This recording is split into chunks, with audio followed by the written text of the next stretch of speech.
Circuit में capacitor के रहने और नहीं रहने से इलेक्ट्रिक करंट की वैल्यूज पे कोई फर्क पड़ नहीं रहा है, तो जो बल्ब जैसा था वो वैसा ही रहेगा।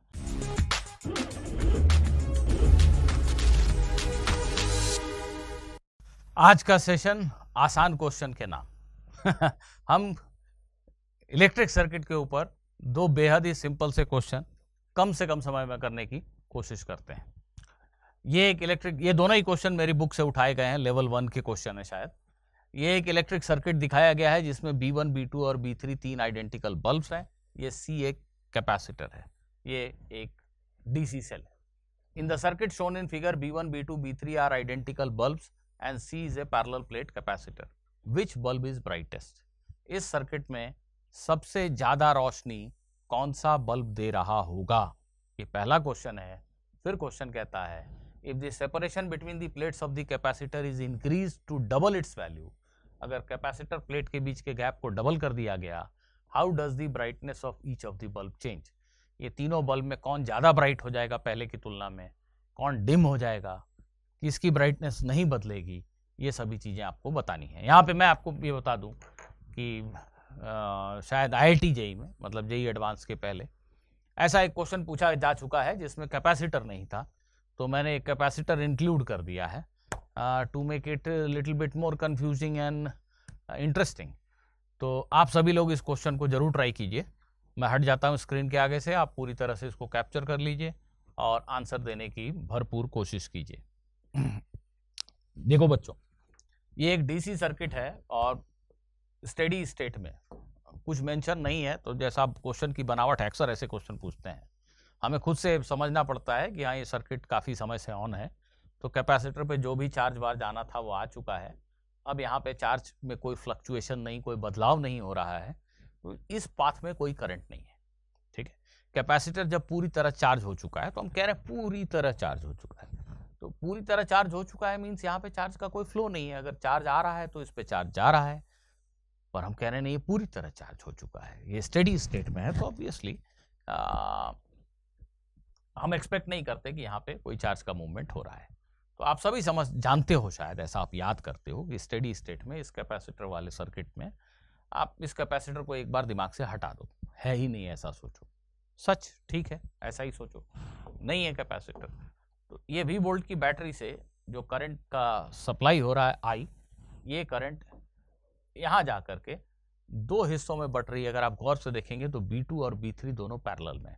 कैपेसिटर को सर्किट से हटा के फिर से बनाओ, तो बल्ब B2 यहाँ कनेक्टेड है, B3 भी यहीं कनेक्टेड है, ये दोनों आइडेंटिकल हैं और पैरेलल में है, तो ऑब्वियसली I/2 करंट यहाँ जा रहा है और I/2 करंट यहाँ जा रहा है। तो तीनों आइडेंटिकल बल्ब्स अगर हैं तो बहुत आसान है समझना कि ये दोनों एक जैसी रोशनी देंगे और इन दोनों से ज्यादा ब्राइट ये होगा।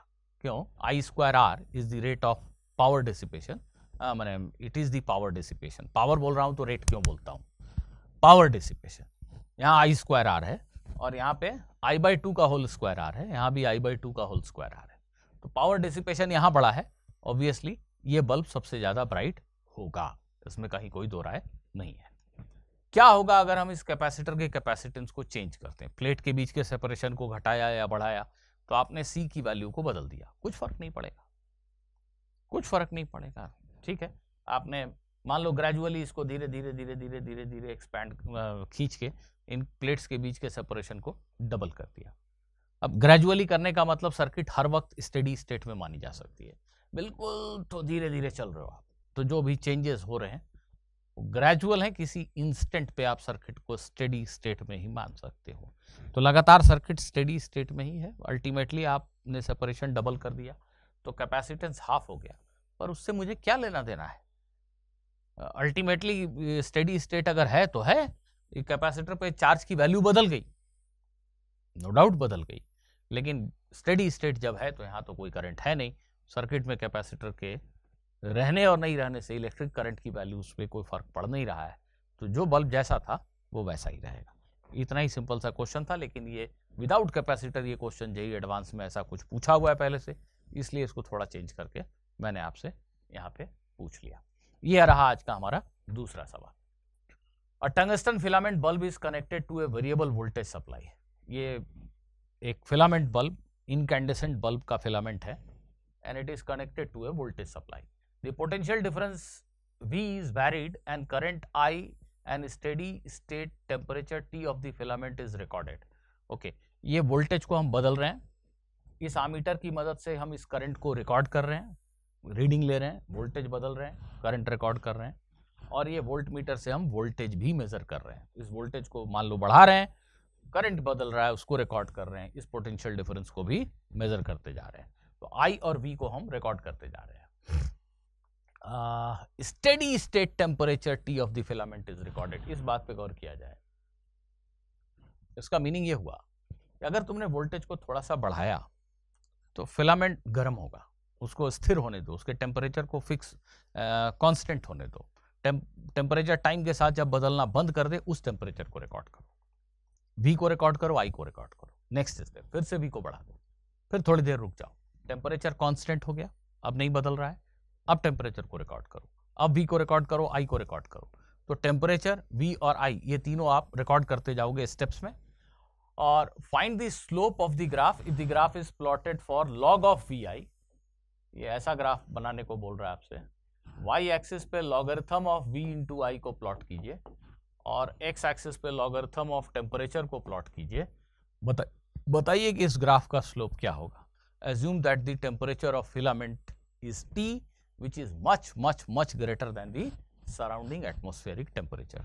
सराउंडिंग एटमॉस्फेयर के टेम्परेचर से आपके फिलामेंट का टेम्परेचर काफ़ी बड़ा है ऐसा मान के log of VI versus log of T का ग्राफ बनाइए। मैं स्क्रीन से हट चुका हूँ, आप क्वेश्चन को अच्छे से कैप्चर कर लीजिए और खुद से सॉल्व करने की कोशिश कीजिए। ये बेसिकली एकदम सिंपल सा ऑब्जेक्टिव क्वेश्चन है अगर आप समझे बात को। ये जो फिलामेंट है, जैसे वायर ही है फिलामेंट, ये फिलामेंट है मान लो, सपोज इसका सरफेस एरिया A है, इसका टेम्परेचर T है। Because of radiation it is losing heat. किस रेट से हीट लूज कर रहा है? Power which is being thrown out in form of radiation or the rate of heat loss। आप सभी जानते हो emissivity, surface area, sigma T raise to the power 4 minus T not raise to the power 4।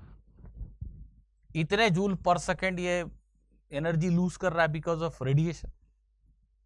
अगर इसका surface area A है, emissivity E है, black body नहीं है मान लो, स्टीफेंस कांस्टेंट सिग्मा है, इसका खुद का टेम्परेचर T है, सराउंडिंग का टेम्परेचर T नॉट है, तो नेट हीट लॉस जो कर रहा है पर यूनिट टाइम वो इतना कर रहा है। अब क्वेश्चन कह रहा है कि T नॉट बेहद छोटा है T के सामने, तो इसको यार छोड़ देते हैं, T नॉट को नजरअंदाज कर देते हैं। तो ये जो फिलामेंट है हमारा वो इस रेट से हीट लूज कर रहा है अगर उसका टेम्परेचर T है, गौर किया जाए। और आप सभी समझते हो कि जिस समय ये V है और करंट I है, तो जो यहाँ इलेक्ट्रिक पावर डिसिपेट हो रहा है पर सेकंड इतने जूल हीट इवॉल्व हो रहा है, बन रहा है, पर सेकंड इतने जूल हीट बन रहा है और पर सेकंड इतने जूल हीट रेडिएशन की वजह से ये फिलामेंट एमिट कर रहा है। तो जब ये स्टेडी स्टेट में होगा, मतलब इसका टेम्परेचर कांस्टेंट है, तो वो एक ही तरीके से हो सकता है कि ये दोनों बराबर हो। यहाँ पे अगर 50 जूल हीट पर सेकंड बन रहा है और 50 जूल पर सेकंड ही रेडिएशन की वजह से यहाँ से लीक हो रहा है, दोनों बराबर हैं, तो नेचुरली इस फिलामेंट का टेम्परेचर नहीं बदलेगा क्योंकि उसे जितना मिल रहा है उतना ही वो खो रहा है। तो अगर आप वोल्टेज को बढ़ाओगे तो वोल्टेज को बढ़ाने से ये V इंटू I अचानक से बढ़ गया, तो 55 जूल पर सेकंड यहाँ पे हीट डेवलप होने लगा और ये 50 जूल पर सेकंड ही रेडिएट कर रहा था। 55 आने लगा, 50 खोने लगा, तो नेट 5 गेन करने लगा। ये फिलामेंट गेन करने लगा तो इसका टेम्परेचर बढ़ने लगेगा। इसका टेम्परेचर तब तक बढ़ेगा जब तक टेम्परेचर बढ़ने से ये भी 55 जूल पर सेकंड ना रेडिएट करने लगे। जब ये 55 जूल पर सेकंड रेडिएट करने लगा और 55 ही जूल पर सेकंड है, तो टेम्परेचर फिर से कांस्टेंट हो जाएगा। सो ऑब्वियसली वी आर, इस सिंपल से डिस्कशन में हम ये अज्यूम कर रहे हैं कि the change in temperature is not affecting the resistance of this filament. अभी जो मैंने बोला उसके लिए रिलेवेंट बात है। सो दिस इज मोटा मोटी the equation we are looking for. और इसी का ग्राफ करने को आपसे कहा गया है। उन्होंने कहा है कि लॉग ऑफ VI ले लीजिए, तो log ऑफ वी आई ले लिया हमने।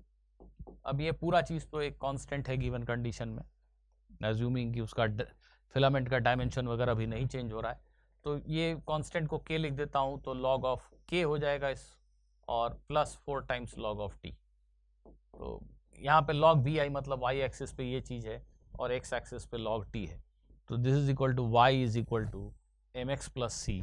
तो नेचुरली इस ग्राफ का जो स्लोप है वो 4 है। ये हो गया हमारा क्वेश्चन सॉल्व।